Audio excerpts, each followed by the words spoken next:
how when it grows. Family tradition. Oh no, Hank, why do you drink? Hank, why do you roll slow? Why must you live out the songs that you wrote? Over and over, everybody makes my prediction. If I get stoned and sing all night long, it's a family tradition. I ain't very proud of my daddy's name. Always about that music, ain't exactly the same. Stop and think it over, put yourself in my unique position. If I get stoned and sing all night long, it's family tradition. So don't ask me, Hank, why do you drink? Hank, why do you roll smoke? Why must you live out the songs that you wrote? If I'm down in a honky tonk, slick's trying to give me the friction. Instead of leave me alone, I'm singing all night long. It's a family tradition. I'll play it up, son.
Lordy, I have loved some ladies, and I have loved you. People tried to kill me in 1973. When that dog harassed me, said, son, how'd you get in this condition? Said, hey, sawbones, I'm just carrying on and on. Family tradition. Don't ask me, Hank, why do you drink? Hank, why do you roll smoke? Why must you live out the songs that you wrote? Stop and think it over, yourself in my unique position. If I get stoned and sing all night long, it's a family tradition. Yeah, if I get stoned and sing all night long, it's a family tradition.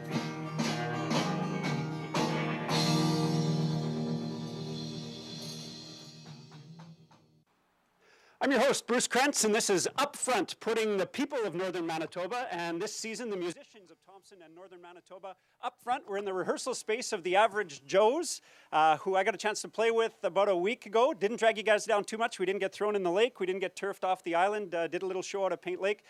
Thanks, guys, for having me. Appreciate that, and for having us down here in the rehearsal space. We're about a week away from Nickel Days right now. You guys are playing the main stage on Friday night.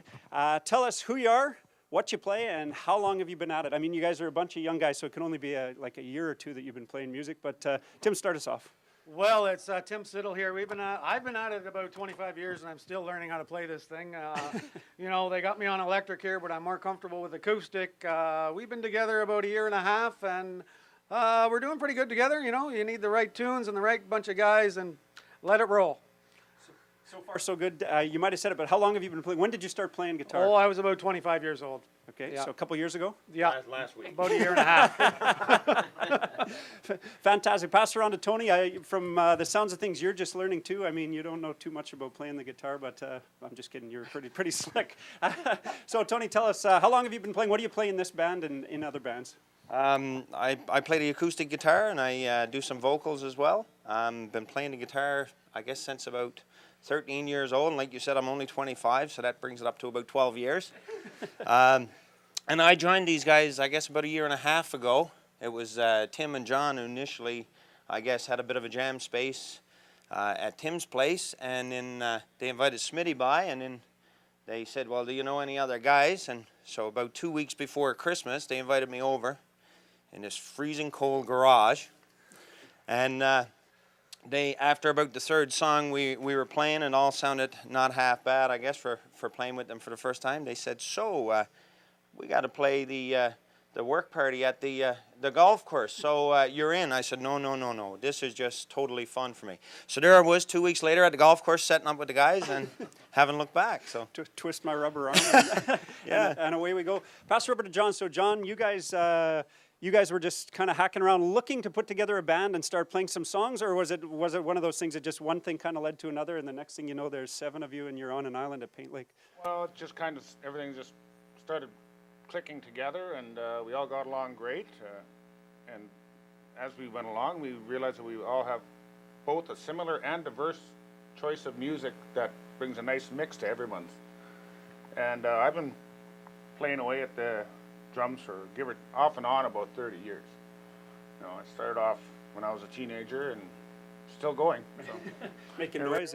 It was a relaxing thing to do back then. You probably played a little bit louder than you Yeah. do now, Yeah. with a little bit more anger. Let's just touch on your kit just a little bit. I'm guessing.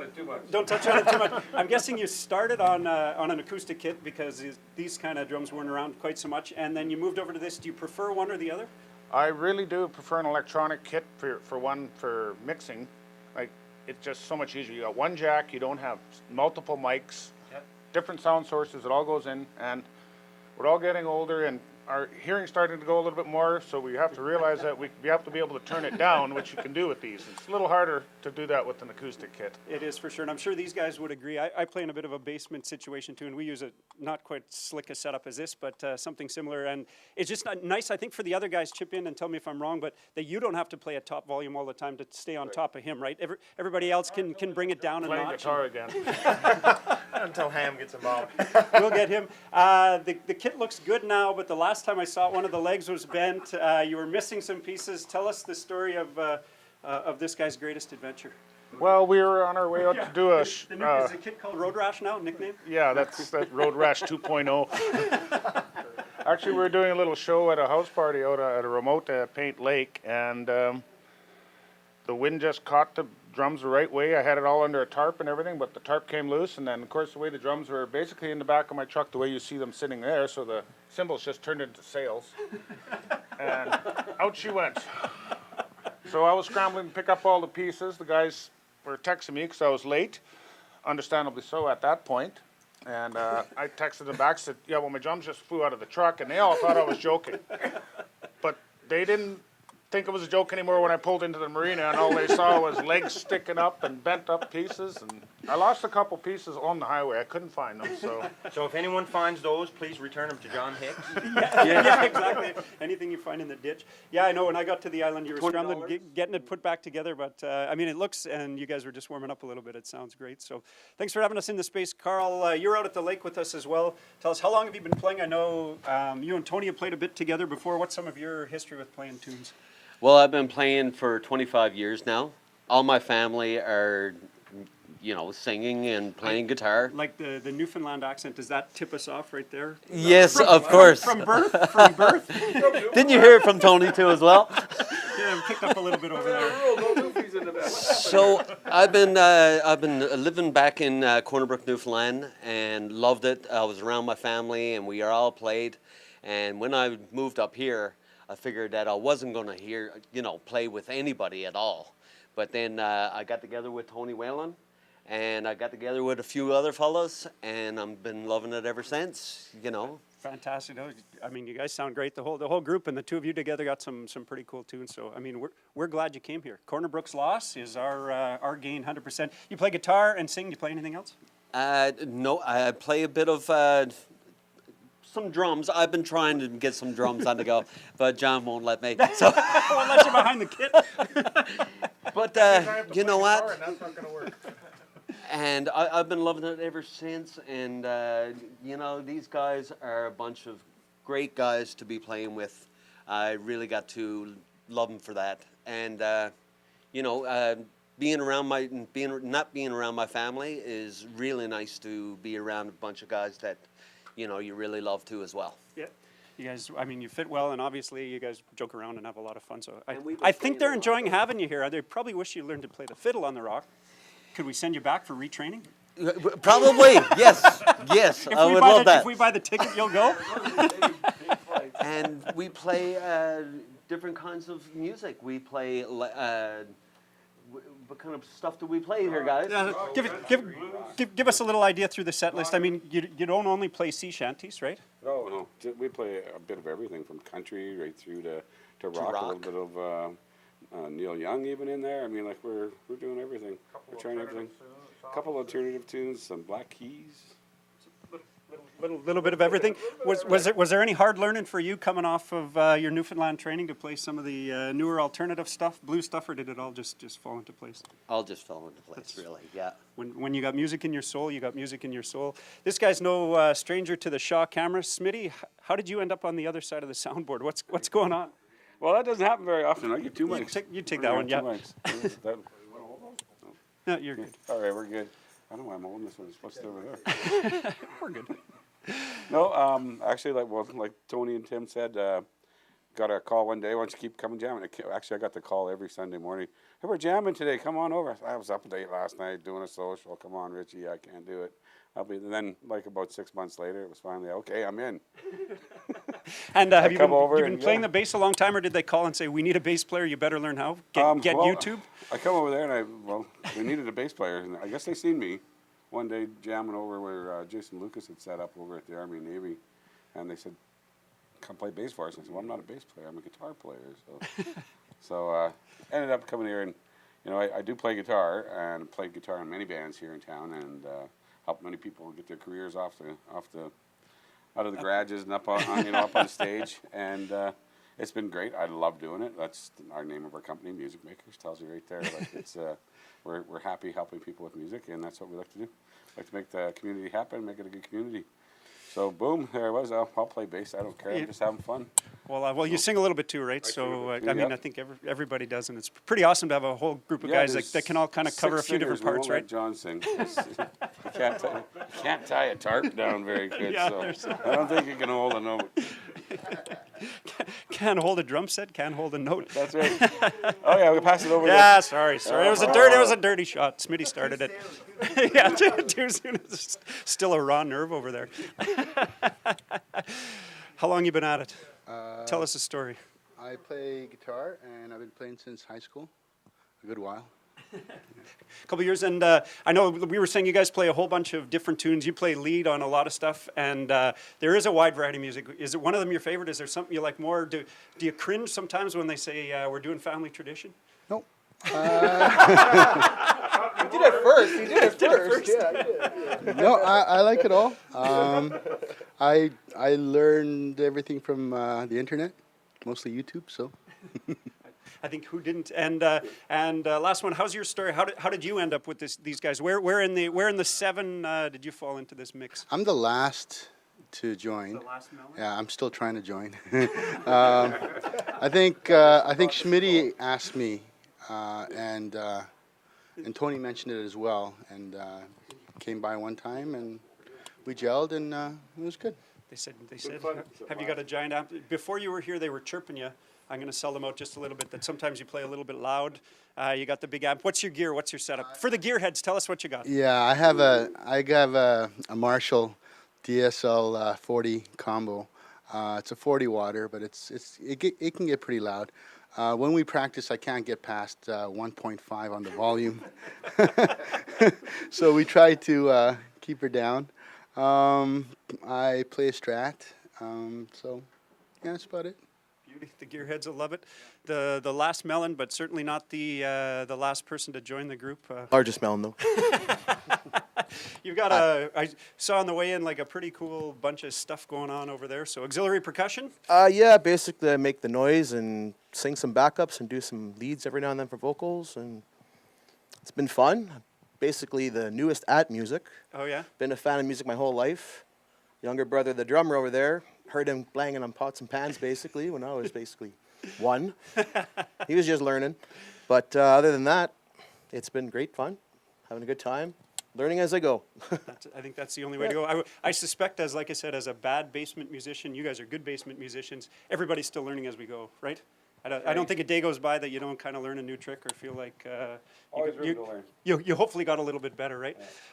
Where did the band name come from? Picking a band name is not an easy thing to do in most cases, or did it come pretty easy? Where did it come from? We were jamming around in Mr. Tim's garage there, and it was just jokingly at first, was like, well, let's go regular Joes. And I was like, well, it kind of escalated, well, how about the average Joes? And that's where it took off from there. We were the average Joes. I like it. First, you guys say you've been together for about a year and a half now. You've played a few different shows, like we saw the one at the lake. I know we saw you guys play at Manitoba Games as well. That was a pretty cool show. So somebody over here, tell us, what's the best show that you've been to so far, that you've had so far? Oh my God, that's a hard one to say because I mean we've been loving all of it. Not just a show that you went to. I actually think for me, it was the last show we just did at the lake. I mean, how cool was it to get, meet at the dock, have a pontoon boat ready, load all the gear in, despite what happened to the drums. I mean, that was the tragedy to the whole situation, with road rash here behind us. But we're out on a remote island in the middle of Paint Lake, such a beautiful day, 20-odd degrees, almost 100 people there, I guess. And we're playing, and Ham is belting out Rockin' in the Free World as the sun is going down. How cool is that? Like, and I got to say, the host people of the party had an amazing stage there. Bruce, you were on it as well. It was cool. It was so much fun. It really was. It's.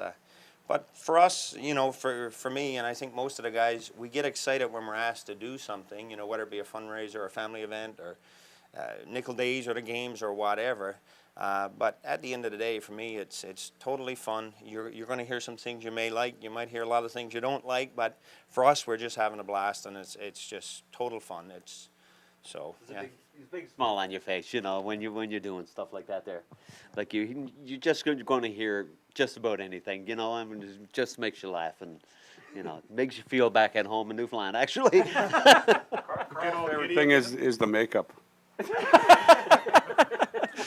The makeup, and Will Spare showing his Kiss boots right now, but wearing the big platform boots as well. Throw it over to Tim. You were one of you guys started this whole thing. What are some of the future plans for you? Is it are you going on the road? Are you looking to get a tour? Looking to get a tour bus? Is it hardly getting out of the basement? When we played the Manitoba Games, we were asked to go to Dauphin to do a gig, and they were going to pay us a lot of money, but the band voted no. Really? We're just a local band. We're just trying to have fun, and we're not really interested in traveling 10 hours. The pay would the pay was good, but At Vegas, we might go for that. Road trips are usually vacations for all of us nowadays. Yeah. We haven't exactly ordered the bus, or anything, or ordered the details for the bus, and it'll be maybe a year or two down the road, I think. But, we're looking. I don't like the 3 bands I got. might not make it to Dauphin.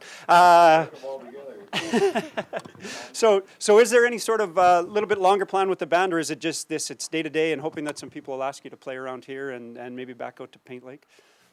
For me, it's day to day. I mean, we all work and we have busy jobs and busy lives, and for a big group to get together, it's hard even once a week to get together, let alone twice a week. And for us, at least my opinion is, if you're going to play around and go touring, you want to be at it 3 or 4 or 5 days a week. And we all have kind of recognized that, wow, we all have real lives and real jobs, and try to meet in the middle.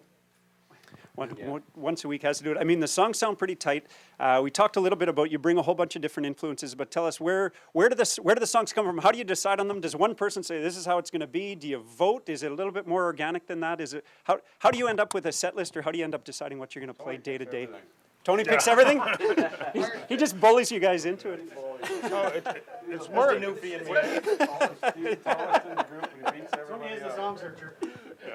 All of us kind of just bring a different song here and there, and we make a suggestion, and then we'll run it by, and sometimes it works. Most times it does work, because with all of us being involved in music, we all seem to like same kinds of music, but still broad. And like that's how it works. Is someone brings in a song and we try it, and then we try to pick it up, and we either say yay or nay, and that's basically how it goes. It's not any real. Playing it wrong, and then we learn it right. Then everybody gets YouTube going on their phone for a little while. Then he changes it and he puts it in a different key. Then we all learn it again. So that's why we get so good. It's because we learn it in 5 different keys before we finally settle on the one we want. We don't have to learn it in different languages. It's emblazoned on your brains. It's all been fantastic. If we're looking for you, do you have any kind of social media footprint? Do you have a website? Is there anything out there, or do we have to look for a home phone? How do we get a hold of you? There's probably best way to do it is probably through music makers. Yeah, probably through me, and that's about it. No Instagram, no Twitter, Facebook. no Facebook. No T-shirts, no hats, no nothing like that. It's like Tim said, we haven't ordered up the bus and we haven't found the right manager yet, I guess. Well, I thought it was going to be on the boat, on the way over, but it didn't come there. So we'll work on getting you some merch and a bigger contract. You guys are playing Saturday at Nickel Days. Thanks for this, guys. I really appreciate it. Friday. I was doing pretty good, too. No prep. We never prep.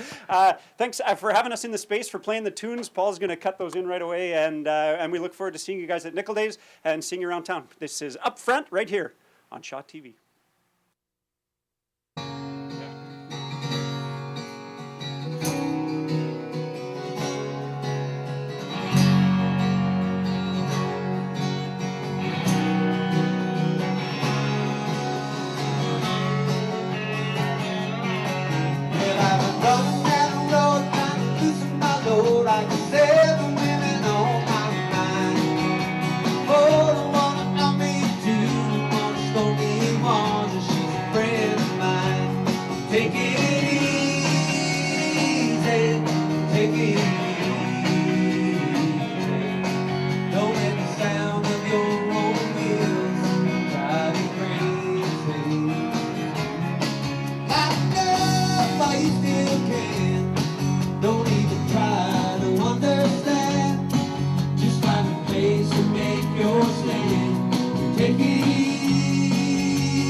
Take it easy.